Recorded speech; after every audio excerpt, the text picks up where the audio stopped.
aí no YouTube, Pérolas da Graça. Antes, eu não posso deixar de agradecer ao meu irmão Lael, lá em Minas Gerais, a nossa irmã Simone, que fez o papel do Miguel, me assessorando nas mensagens, todos os cooperadores e também aos nossos irmãos Elson e Patrícia, que recebeu a mim e a minha esposa como anjos de Deus, como enviados, abriram a porta de suas casas e nos assessoraram da chegada do aeroporto até o nosso retorno. Bem-haja também pela vida do Daniel e a sua esposa Isabela e todos os irmãos aí da Igreja de Cristo em Belo Horizonte. Bom, o tema desta Pérola da Graça é as duas descendências.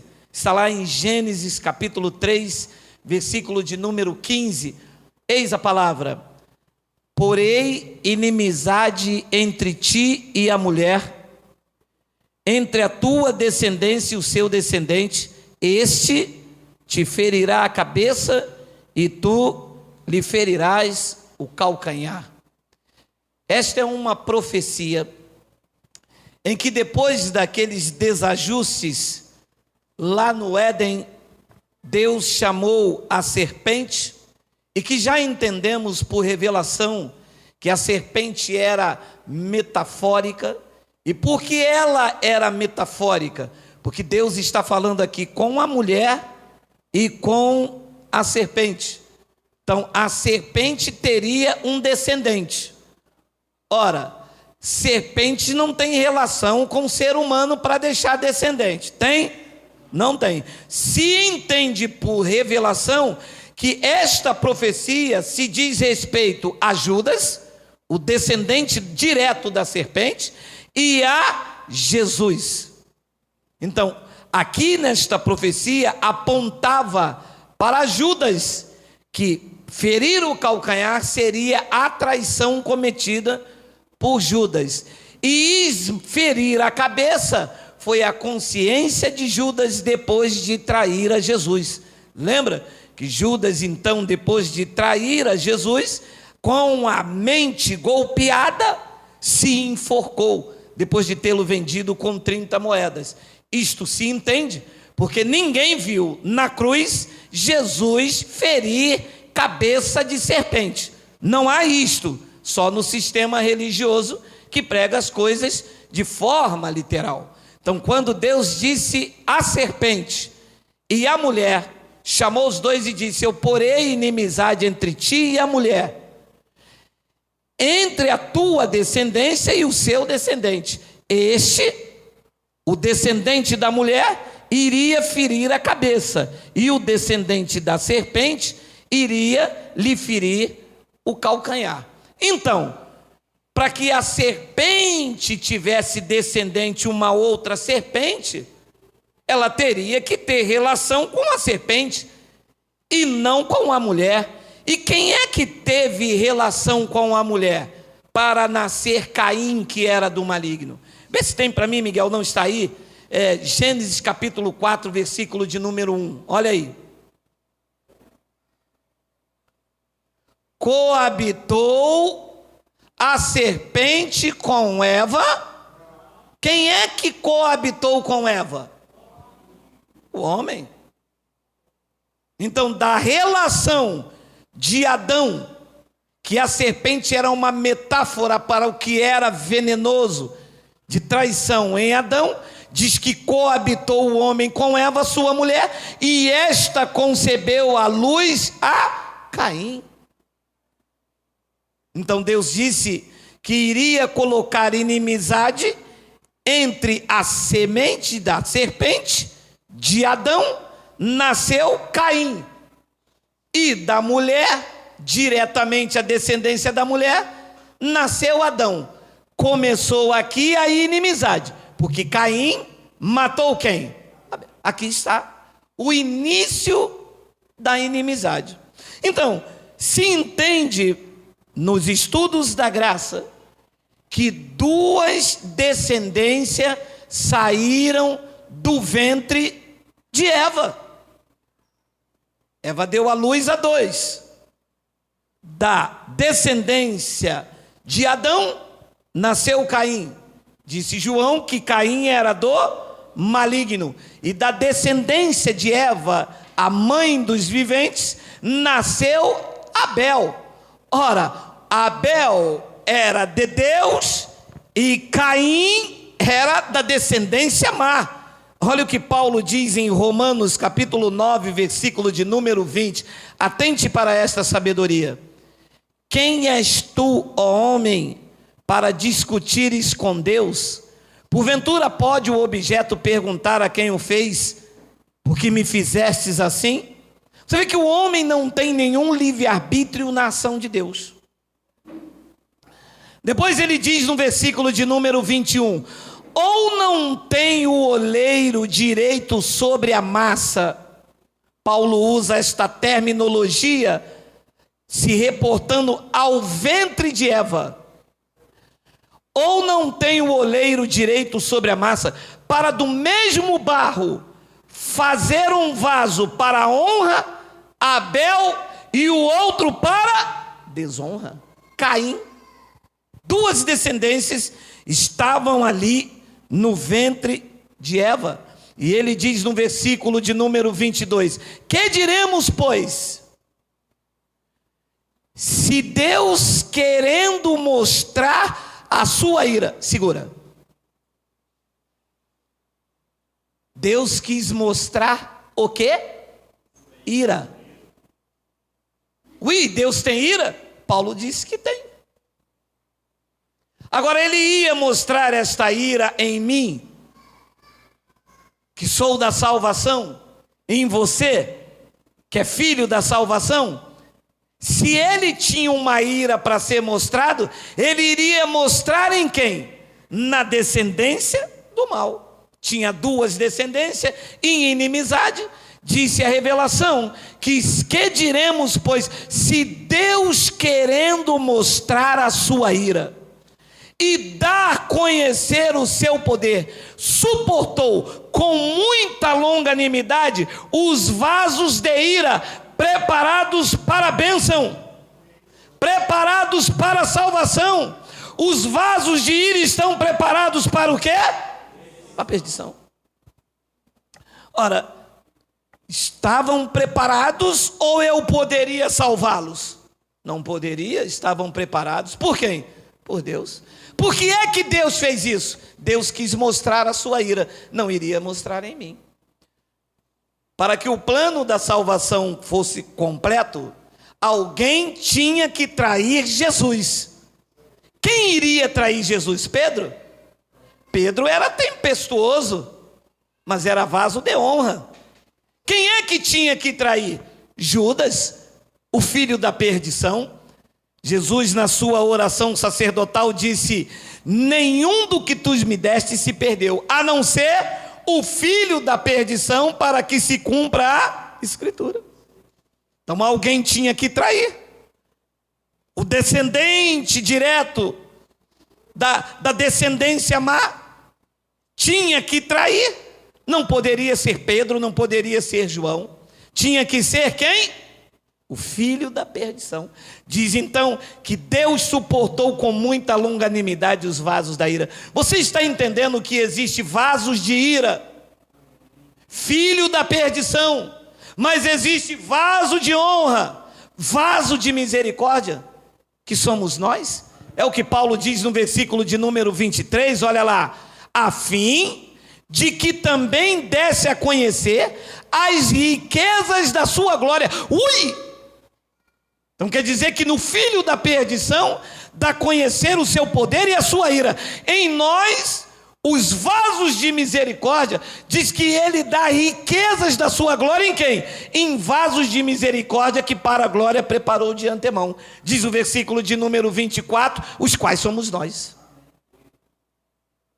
Então, vasos de ira, vasos de misericórdia, duas descendências em inimizades.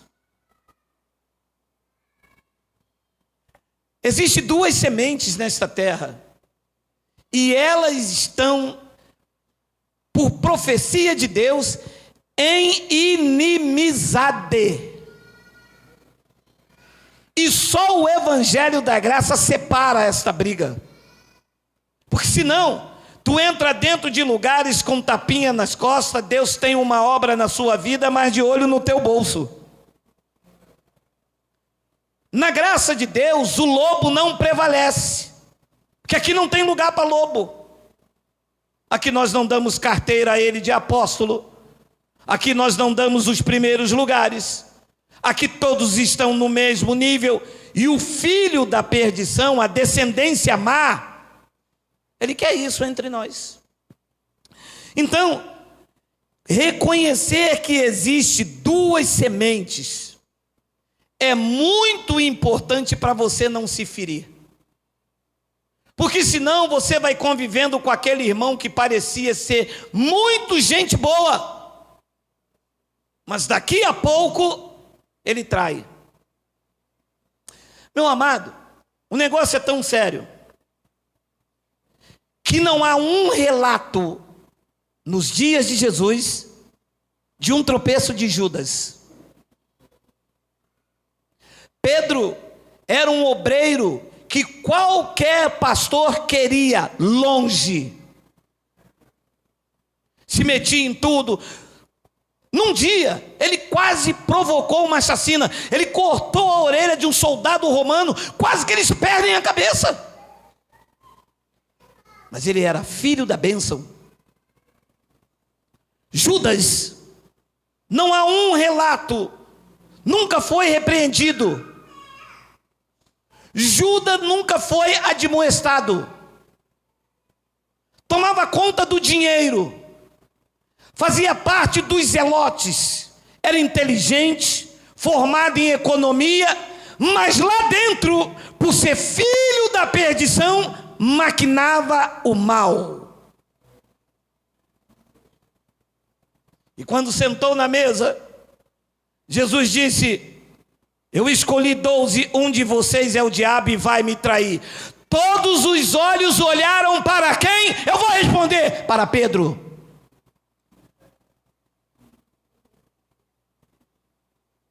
Pedro era colérico, tempestuoso, se metia em tudo, era brigão, todo mundo para lá, e ele disse: sou eu, Senhor. O filho da perdição estava ali. Ele sabia que era ele. Lá no seu íntimo, ele sabia: estão falando de mim. Eu não tenho nada a ver com este local, com este ambiente. Estava ali para atrair. Era pedra de tropeço. Então, Deus quer que você entenda que você deve confiar no que o Evangelho diz. Pelo fruto conhecereis. É o bom fruto que mostra quem é e quem não é. Lá em Mateus capítulo 13, versículo 24, explica melhor esse negócio de duas sementes. Olha só, ele diz numa parábola. Outra parábola lhe propôs, dizendo: o reino dos céus é semelhante a um homem que semeou boa semente no seu campo. Depois ele diz no versículo de número 25: mas, enquanto os homens dormiam, veio o inimigo dele. O inimigo de quem? É o diabo ou o inimigo do homem? O inimigo do homem. E quem era o inimigo do homem? O outro. Lembra que ele disse que traria a inimizade? Então, quem era o inimigo? Era o outro. Era o filho da perdição. Era o bastardo. É aquele que está aqui, mas não pertence aqui. É aquele que te abraça por trás, mas sorri pelos cantos. É aquele que te diz: conta comigo, mas está esperando a tua queda. Este é o inimigo do homem. Tem nada a ver com o diabo, como o sistema religioso diz. O inimigo ali era o outro que estava em inimizade. Ele disse: eu vou colocar em inimizade duas descendências. Eu porei inimizade entre a tua descendência e esta descendência. E diz então: mas enquanto os homens dormiam, veio o inimigo dele e semeou Caim. Semeou o joio no meio do trigo e saiu. E o joio está no meio do trigo. Se parece com o trigo, cresce junto com o trigo, é verdinho igual o trigo. Só que, quando vai amadurecendo, ele fica diferente. E é isso que Deus espera de você. Não adianta andar, estar, tem que ser trigo. Depois ele diz no versículo de número 26, e quando a erva cresceu e produziu o fruto, apareceu também o joio.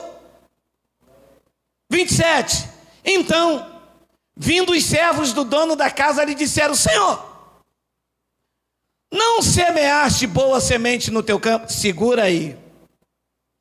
Nós vamos estudar isso em novembro. Eles estão enganados. Eles dizem assim: Deus não pode predestinar um para o bem e outro para o mal. Está correto. O filho da perdição não foi Deus quem predestinou.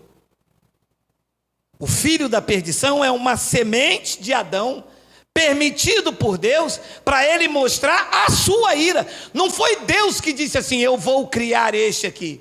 Ele criou Adão e Adão semeou. Adão era do mal. Adão foi criado para pecar. Se Deus não quisesse que Adão tocasse na árvore, Deus não faria a árvore. Alguém tinha que comer do fruto.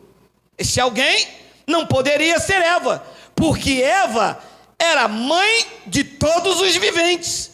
E Adão? Adão, o verdadeiro Adão, é Cristo, porque aquele criado era carnal, era terreno, era da terra, não tinha um espírito. Paulo revelou que ele era alma vivente. E o segundo Adão, o verdadeiro e o único, de quem nós descendemos, este é espírito vivificante, que é Cristo. Então, vindo os servos do dono da casa, lhe disseram: Senhor, tu não semeaste boa semente no teu campo? De onde vem, pois, o joio? Olha o que disse no versículo 28. Ele, porém, lhes respondeu: um inimigo fez isto. Aí o professor de teologia, e eu amo eles, glórias a Deus, diz assim: esse inimigo aqui foi o diabo. Não é não, porque o diabo não é criador. Criador só existe um, dos céus e da terra, mas ninguém tem poder de criar nada. Este inimigo aqui era outra descendência da inimizade. Foi ele quem colocou o joio, colocou Caim, e Caim colocou toda a sua descendência. Ele disse: um inimigo fez isso. Mas os servos lhe perguntaram: queres que que arranquemos o joio? 29. Disse: não. Replicou ele: para que separar ao joio, não arranqueis também com ele o trigo.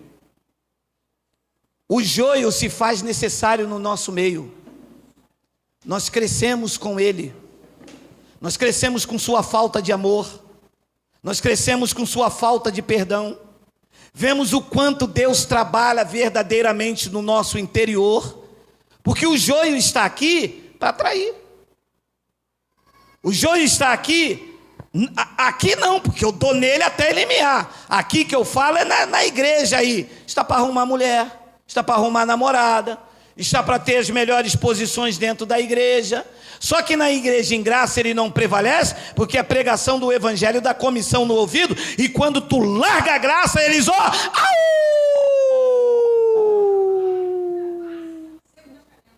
Quando você dá glória a Deus, ele até tenta dar um glória, au!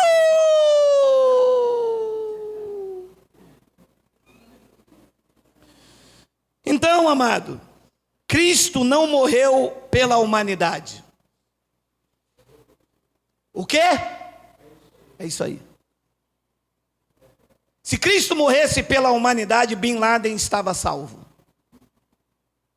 Arafat estava salvo. Cristo morreu pela semente boa. Cristo morreu pelos seus. E ele deixou claro isso em Mateus, tem aí, Miguel? Mateus 26, 28. Porque isto é o meu sangue, o sangue da nova aliança, derramado em favor da humanidade. Derramado em favor de quem? E muitos não são todos. Ele não morreu por todos. Ele não morreu por Caim. Ele não morreu por Judas. Se ele morresse por Judas, Judas seria salvo. Se Judas não foi salvo e ele morreu por Judas, ele falhou. Mas ele não falhou. Todos os eleitos estão salvos. Ele morreu por eles. Diz que este é o sangue da nova aliança, derramado em favor de muitos, para as águas tirarem o pecado. Quem é que remiu, que tirou o pecado de muitos da terra boa? Foi ele. Então, dizer que Jesus morreu pela humanidade é negar a revelação da palavra. E algum bonito que me assiste diz assim: então você nunca leu João 3,16? Pode parar aí, quem não leu foi você. E quando eu falo ler, eu não falo ler com esses olhos, eu falo com este, da revelação. Você leu igual lê uma receita de bolo. Eu leio com os olhos da graça, com a visão da águia. Olha lá, João 3,16. Porque Deus amou ao mundo de tal maneira que deu o seu Filho unigênito para todo mundo. Frisa, que você é sábio. Ele morreu para todo o que nele crê. E quem não crê? Ele não morreu por ele. Qual é a condição aqui? Nele crê. Eles pegam isso aqui e dizem, mas diz aqui que ele morreu, ele amou o mundo de tal maneira. Sim, o mundo dos salvos, do qual nós fazemos parte. O mundo dos salvos, ele morreu de tal maneira que deu o seu Filho unigênito, para que todo o que nele crê não pereça, mas tenha vida eterna. Qual é a condição para ter a vida eterna? Tem que crer. E quem é quem crê? 2 de Tessalonicenses, capítulo 3, versículo 1 e 2. Ai, meu Deus, 5 minutos, vamos lá. Finalmente, irmãos, orai por nós para que a palavra do Senhor se propague e seja glorificada, como também está acontecendo entre vós. 2, para que sejamos livres dos homens perversos e maus, porque a fé... Então, nem todos vão crer. Se nem todos vão crer, nem todos serão salvos. Quem é que vai crer? Tito, capítulo 1, versículo 1 e 2. Coloca aí. Olha aí. Paulo, servo de Deus e apóstolo de Jesus Cristo, para promover a fé que é da humanidade. A fé é de quem? Da semente boa.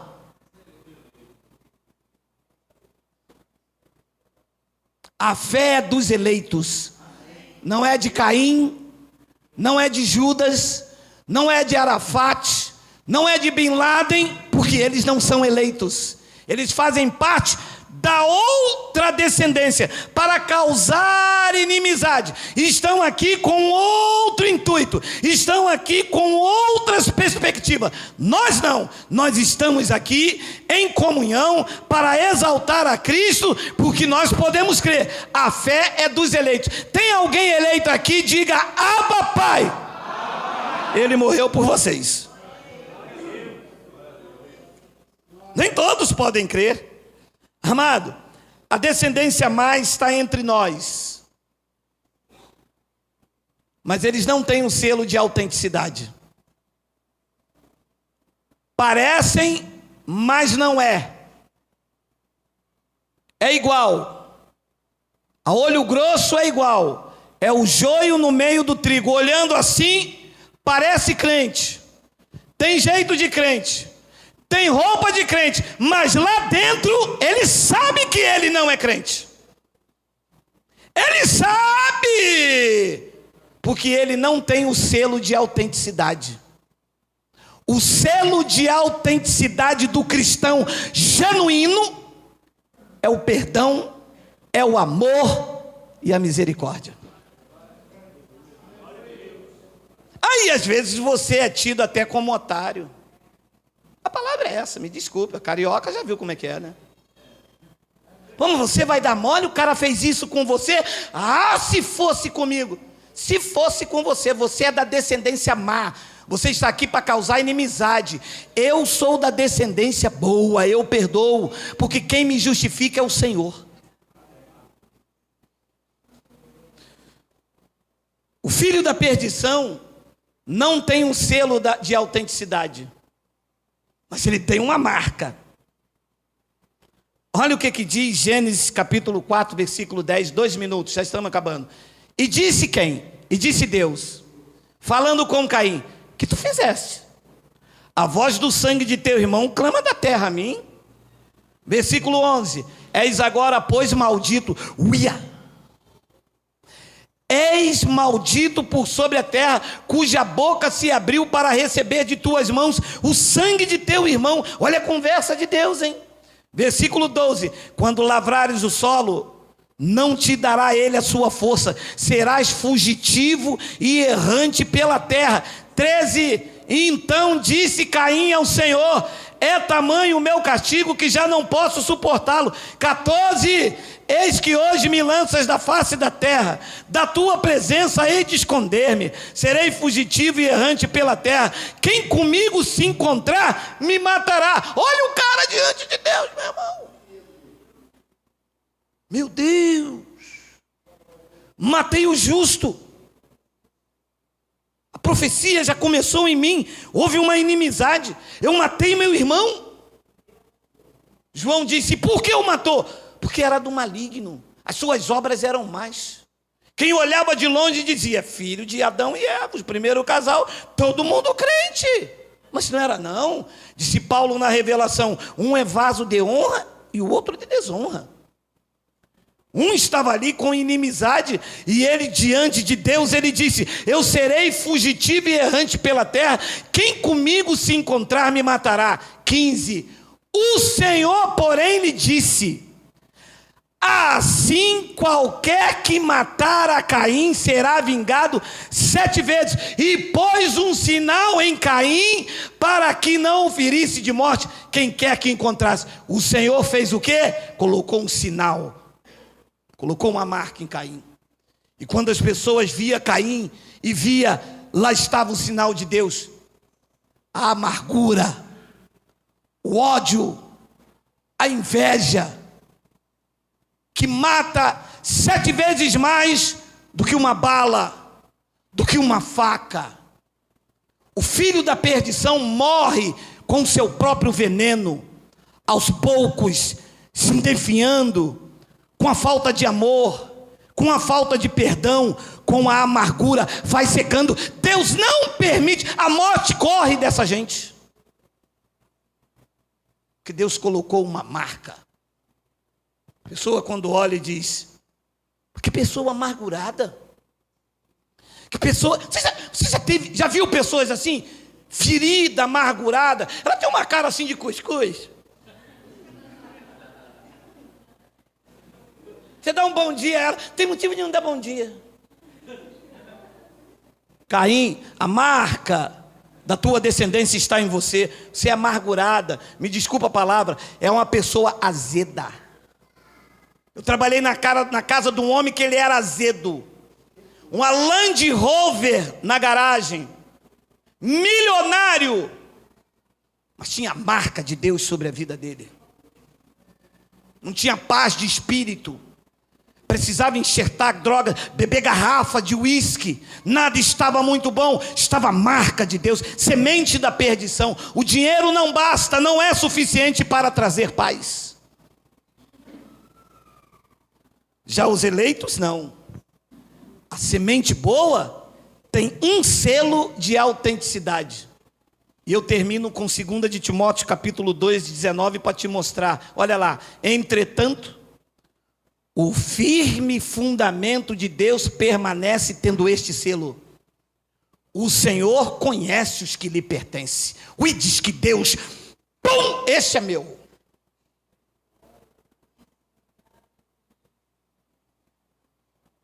Quando perseguido, abençoa. Quando caluniado, não murmura. Quando triste, se alegra. Quando injustiçado, clama. É o selo de Deus. Paulo disse: lutas por fora, temores por dentro. Diz que Deus marcou. Amado, ninguém pode ver, mas quem tem olhos espirituais olha para você e diz: esta é uma pessoa de Deus. Passar o que você que me ouve aí pela internet aqui esta noite já passou e está de pé, não é para qualquer um, é para aqueles que têm sobre a sua fonte o selo de Deus na tua vida. Tu irás adiante, irás avançar, e o filho da perdição se corroendo, dizendo: nada derruba ela, nada derruba ele, eu não sei como. E você olha e a cada dia está mais distante, e às vezes você mesmo diz: olha gente, eu não sei como conseguir, mas Deus me deu vitória, porque tu tens o selo de Deus sobre a tua vida. Ninguém te para, ninguém te derruba. Pode cair 1000 ao teu lado, como disse o salmista, 10.000 à sua direita. Quem tem o selo de Deus não pode ser abatido. Deus é a seu favor. Diga glória a Deus. Entretanto, o firme fundamento de Deus permanece, tendo este selo: o Senhor conhece os que lhe pertencem. E Paulo diz: e tem mais, aparte-se da injustiça todo aquele que professa o nome do Senhor. A semente boa não é vingativa, ela se aparta da injustiça, ela confia em Deus. Ela está lá no que Paulo disse aos Romanos: a mim pertence a vingança, eu retribuirei. Ela descansa nisto. O filho da perdição não é assim. O filho da perdição diz: ele vai voltar, Deus vai soltar a mão dele, ele vai vir muidinho,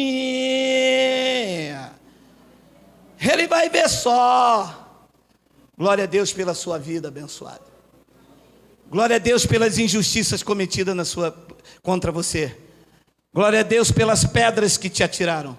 Bem-aventurados são aqueles que são perseguidos por causa da verdade, porque dos tais são o reino de Deus. Assim é?